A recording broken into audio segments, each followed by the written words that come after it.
the fall of NATO, and the EU, the failure of the West's security umbrella. It appears that the NATO-EU axis, which took shape after the Second World War, has completed its 80-year lifespan. The Western Bloc has now become the weary remnant of an old world order.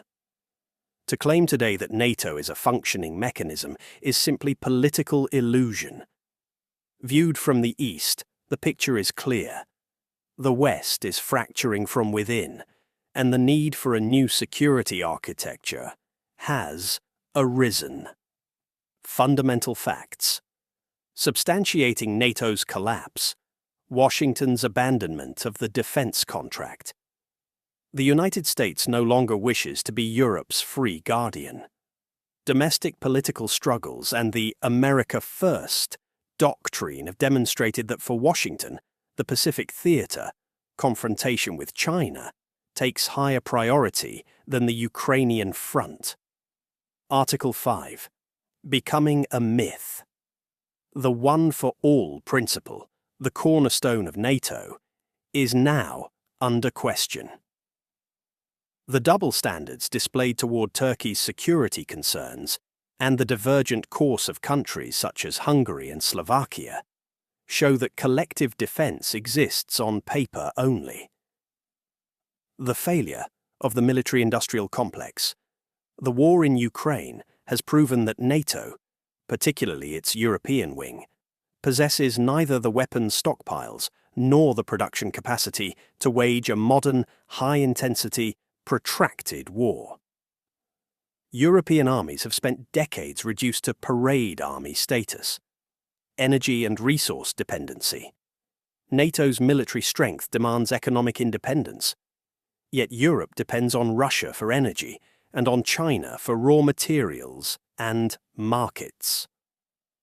The military umbrella of an alliance with a collapsing economy cannot be sustained over the long term. Brexit and the internal exit. The United Kingdom sensed the ship was sinking before anyone else and parted ways. Although London appears active today on the Ukraine question, this is not an effort to save NATO. It is an attempt to build its own new zone of hegemony in the post-NATO era. The geopolitical trap. From Ukraine to Iran.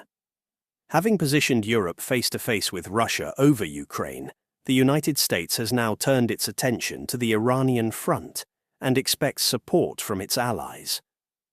Yet Europe has neither the resources to open a second front, nor the trust left in an ally that left it halfway through. Just as Ukraine became Russia's new Afghanistan, Russia and China are now attempting to make Iran America's new Vietnam. Moscow understands well that if it fails to achieve a decisive outcome in Ukraine, one of the three key nodes sustaining its existence, the fate of Putin and the Federation will come into question. At this juncture, the new realities created by Azerbaijan and Uzbekistan as they distance themselves from Russia's sphere of influence are narrowing the Kremlin's geopolitical room for maneuver. Europe's twilight today, Europe is the weaker party. On one side, an aging population and the burden of the welfare state. On the other, the military vacuum left by decades without an army. The energy security puzzle and the war at its doorstep place the old continent before a difficult choice. Either become entirely an economic satellite of the China-Russia axis, or serve as a casualty in America's geopolitical games.